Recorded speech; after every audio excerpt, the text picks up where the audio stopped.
My fellow Americans. I mean, Canadians. Nothing like the blood of your victims.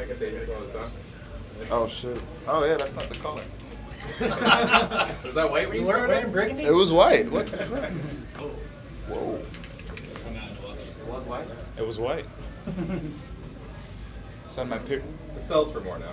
Oh, girls are right. Almost said something stupid on camera. Only half I heard was it, but recorded. you stopped it.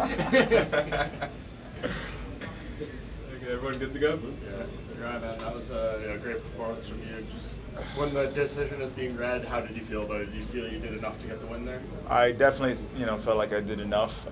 Slightly shocked, but I felt like I kept my composure.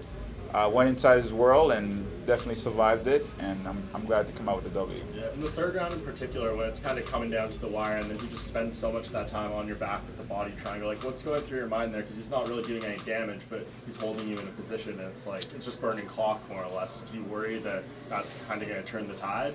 For me, I knew that it might play a part in the judge's favor. I tried to stay as calm as I could. At one point, I really tried to. I was like screaming a little bit, but he was so strong. When I figured out that wasn't working, I just went back, just so relax, hoping the referee was standing up. The referee was just looking at me like, okay. So I was like, all right, well, I'm just going to chill here and try to hit as much as I could. But I was in danger, but the main thing was just to stay poised. Seeing Miles win earlier on the card as your new teammate, did that help you going into your fight? Yeah, we saw Miles fight. I literally got here when he was performing, and I trained with him. I saw all the hard work he went through, and he did unbelievable. He weathered the storm. He went out there, and Miles quiet, and to see him go out there and took out a guy in his country, and I know everyone was cheering for that guy, and I've met that guy before. He's, the fight world is, cool, but I'm proud of him, man. He's a stud. He sacrificed so much to be here, so it set the pace for me, and I was like, okay, I definitely can't mess up now. So. You've had a lot of wins in the UFC. Where does this one rank, just with the performance and everything that you got to display in this fight? For me personally, I felt like I just got over a little hump. I knew he was definitely probably the best in the league with his ground skills, and for me to survive that, I'm sure a lot of the other guys who I don't think have a better ground game than him ahead of me is like, all right, well, now I have to fight Uriah in his world, and that's already a dangerous path. So I slightly felt like I wasn't the best, but I'm my worst critic, and for me, it's a good thing to tell me I need to work on those holes to improve, to get better, to make sure that doesn't happen. You mentioned the strength and conditioning program at Fortis. You kind of fell in love with it when you went over there. How key was that tonight when you fought a fight like that? Oh, it was money. I can't tell you how many times we put ourselves in that uncomfortable Houdini position. Back position, let them get our backs, side control, takedowns, just get up over and over and over. So working with Fortis MMA with all the guys, Ryan Spann, who's a 205er, that guy is strong. And for me to feel strong, lighter than him, definitely helped. Of course, with Mike Scatia, who's a strength and conditioning program, man, we worked so hard with the combination of those two. I literally felt I was at my elite self. So I'm grateful for that. You mentioned coming in, the Adesanya fight being one that you'd love if Whittaker gets hurt. After a war like that, you still feel like that's something you'd be ready for? We'll see what happens. Right now I think after all that hypeness, I'm like, let me just play the card right. Definitely want to go at Brunson. I feel like he's perfect for me right now to beat up, and he's ahead of me. And I know we fought before. I felt like that didn't really, I don't think he really won. I got dropped, and Herbie just jumped in to save him instead of me. So I definitely want that fight back. I definitely think he's someone I could beat to get to that ranking. Do you think the road to the top, though, is maybe a little bit shorter now? Because you've seen, Jacare has gone from the division, Rockhold, Weidman. They've all moved up to 205. So that's like 3 ranked guys ahead of you. They're no longer there. Oh, I didn't even know that. Who knows? I know when you get older in the sport, you don't want to put too much. I did read about Chris Weidman moving up, but I know for us, man, if you don't hang out at close to that weight, it makes it hard. A lot of 85ers I know walk around at 225. That sucks. I've gotten to 230 one time and I was freaking out. So maybe it's a lot easier to focus more on training than the weight cut, because I know for me, a lot of times if I'm at 215, 220, I'm focused on the weight cut instead of training myself. So maybe that's a good step for those guys. They've been at 85 for a long time. It's less of a struggle. Good for them. What was it like what was it like backstage? New coaches, new voices, new people warming you up. What was that like? I'm a student, so I'm always gonna learn to listen, and it was a different type of rhythm. And of course, me being at Fortis MMA for a while, he helped me understand. I mean, he yells at me every time I do silly stuff. Literally, if I'm here, that's a problem. So I like that. Someone being on me to constantly make me improve those mistakes. I felt I didn't listen too much, but I listened enough because, there's everything going around. But it was perfect. He did a fantastic job. We stayed calm and poised because that's what you have to do in that type of battle. You can't be like all rattling and stuff. Just a couple here, Uriah. First, back on a winning streak, looking composed, looking refined. What's the biggest difference between the Uriah of today and the Uriah Hall that people saw coming up in The Ultimate Fighter? I know for the Uriah Hall, I can't believe I'm talking like this. The other Uriah. Back in the tough house, I was a different stage of my life. I was 20 years old. I lost my job. I bought a one-way ticket. I had no way of coming home. I bought a one-way ticket going to Vegas, and if I don't make this, I'm done. I don't even know how I was going to sleep on the street. And at that time, that fueled me, and that was my fire. At some point, I felt distracted, whether it's listening to people, being around the wrong people to not help me elevate.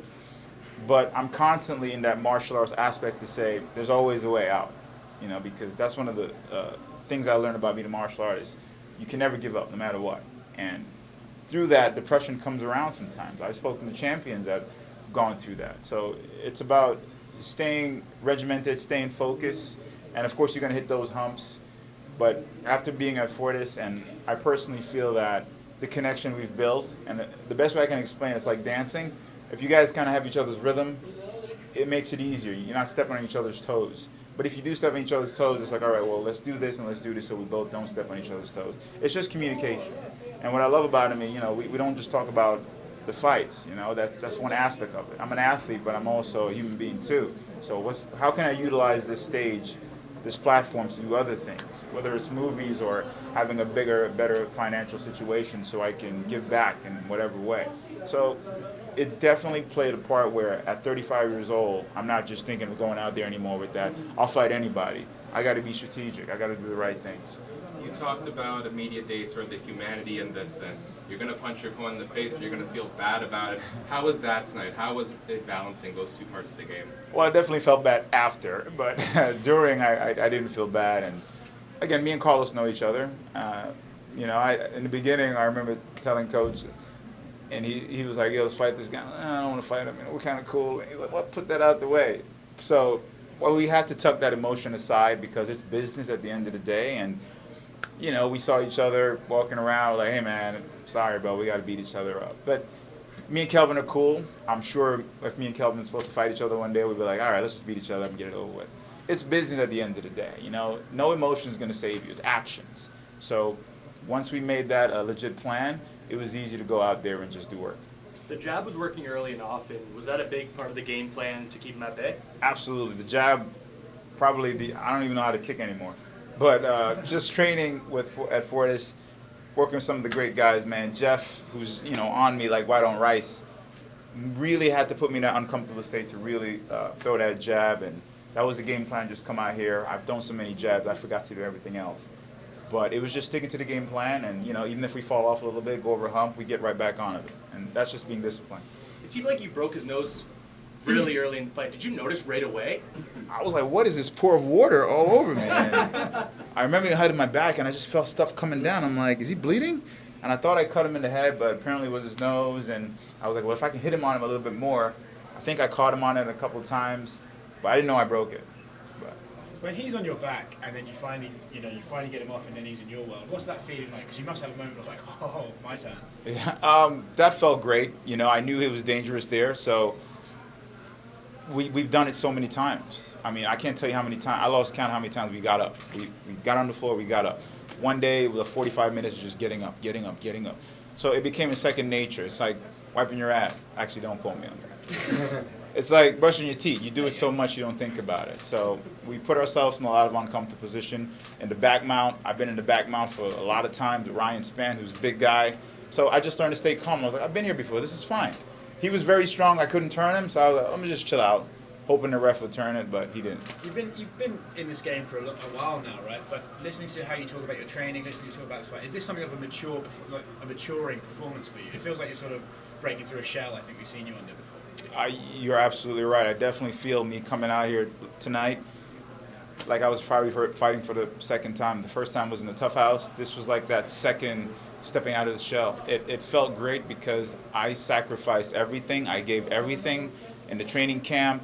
I was thinking, was there something I could have done more? So for me to let it go in there and having a great support system, I was very proud of myself. Congratulations, man. Thank you. Congratulations.